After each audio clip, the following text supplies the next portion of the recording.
ఆరోగ్యాభిలాష అందరికీ నా హృదయపూర్వక నమస్సుమాంతులండి.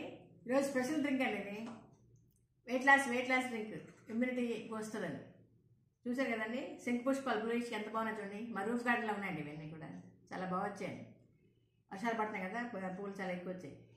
ఇందులో ఈ మొక్క వేల దగ్గర నుంచి ప్రతి భాగం కూడా ఆయుర్వేద లక్షణాలు కలిగి ఉందండి. వేర్లు, కాండం, ఆకులు, కాయలు, గింజలు, పూలు అన్నీ కూడా బాగా ఆరోగ్యానికి బాగా దోహదపడతాయి. ఈ శంకు పూల పుష్పాలతో టీ తయారు చేసి ఎంత బాగుంటుంది బ్లూయిష్గా. ఇది రోజు మనం ఉదయాన్నే తాగుతుంటే వెయిట్ లాస్ బాగా దోహదపడుతుంది, ఇమ్యూనిటీ పోస్తుంది, అన్ని రకాల వేళ తగ్గడానికి బాగా దోహదపడుతుంది. ఇందులో ఫ్లావనాయిడ్స్, మెగ్నీషియం, సోడియం, కాల్షియం అధిక మోతాదులో ఉందండి. ఇవి ముఖ్యంగా అల్జీమర్స్, మతిమరుపు వ్యాధి తగ్గడానికి బాగా దోహదపడుతుంది, మూర్ఛ తగ్గడానికి బాగా దోహదపడుతుంది. ఇంకా బీపీ, షుగర్ కంట్రోల్ చేస్తుంది. ఎంత బాగుంటుంది బ్లూయిష్గా. ఇవి ఈజీగా మనకు దొరుకుతాయి, ఎక్కబడ్డాయి కదా. మనకు రూమ్ గార్డెన్లో అయితేనేవి బాగా ఎక్కువ దొరుకుతాయి అంటే కదండి. ఇలాంటి మనకు అందుబాటులో ఉండే పుష్పాలను ఉపయోగించుకొని మనం అనేక రకాల అనారోగ్య సమస్యల నుంచి వెన్నీళ్ళు బాగా మరగపెట్టాలండి. వెన్నీళ్ళు మరగపెట్టి 5-6 శంకు పుష్పాలు వేయాలండి. వేసి అందులో కొద్దిగా దాల్చక వేసుకోవచ్చు, చిన్న లవంగం వేసుకోవచ్చు, లేకపోతే మనకు నచ్చితే ఇది ఉంటాయి కదండి ఎలాచి వేసుకోవచ్చు. తేనె, నిమ్మకాయ కలుపుకొని తాగితే చాలా బాగుంటుంది టేస్ట్. ఎంత బాగా వచ్చిందండి గ్రీన్ టీ. ఇవి ఆయుర్వేద ఔషధాలు కూడా ఎక్కువ పుష్పాలు, వేరు, కాండం అన్నీ కూడా వాడతారు ఆయుర్వేద మందుల తయారీకి. అల్జీమర్స్ వ్యాధికి ముందు ఆయుర్వేద మందులు తయారు చేస్తారు కదా, ఆ ఔషధాల్లో కూడా ఇవన్నీ బాగా ఈ పువ్వులు, ఆకులు, కాయలు, గింజలు, వేరు ఉపయోగిస్తాను. సైంటిస్ట్ దగ్గర అనేక ప్రయోగాలలో ఈ శంకు పుష్పాల యొక్క ఆరోగ్య ప్రయోజనం చక్కగా వివరించారండి.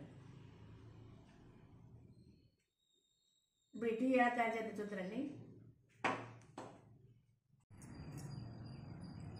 మా రూఫ్ గార్డెన్లో శంఖం పూలు ఎన్ని వచ్చాయి చూడండి.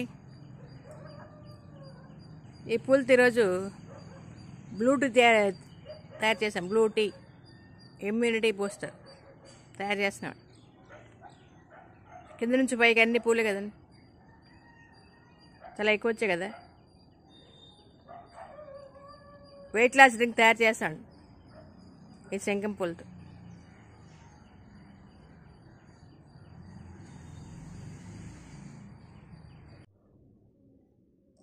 మా రూఫ్ గార్డెన్లో శంకు పూలు అండి, ఎంత బాగున్నాయి చూడండి.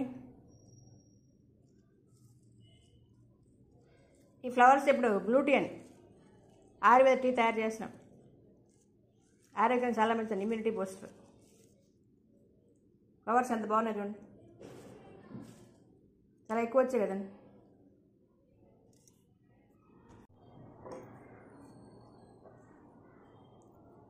బ్లూ టీ తయారీ విధానానికి ముందుగా బ్లూ టీ తయారీ విధానం గురించి తెలుసుకుందారండి. ముందుగా మనం బాగా వేడి నీళ్ళు తీసుకోవాలండి. మరిగిన నీళ్ళు తీసుకొని అందులో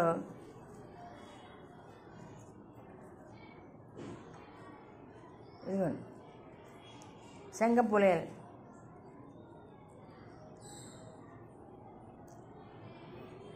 ఈ వాటర్ అంతా కూడా బ్లూయిష్గా తయారవుతుందండి. మా రూఫ్ గార్డెన్లో ఫ్లవర్స్ వచ్చాయండి, శంఖం పూలు వచ్చాయి, ఎంత బాగున్నాయి చూడండి. అలాగే ఇవి రోజు ఎండబెట్టండి. ఇలా ఎండబెట్టి పౌడర్ చేసి ఉంచుకుంటే కూడా ఎప్పుడైనా పువ్వులు లేని రోజు మనం ఈ పౌడర్ వేసుకొని వెండిలు కలుపుకొని తాగితే బ్లూ టీ తయారవుతుంది, తాగొచ్చండి. బాగుంటుంది, చాలా బాగుంటుంది. ఎండిన శంఖం పూలన్నీ కూడా పౌడర్ చేసి ఉంచుకొని ఆ పౌడర్తో బ్లూ టీ తయారు చేసుకోవచ్చు. ఇంకా ఫుడ్ కలర్ కూడా ఉపయోగించుకోవచ్చు మనం, చాలా బాగుంటుంది, ఆరోగ్యం చాలా మంచిదండి.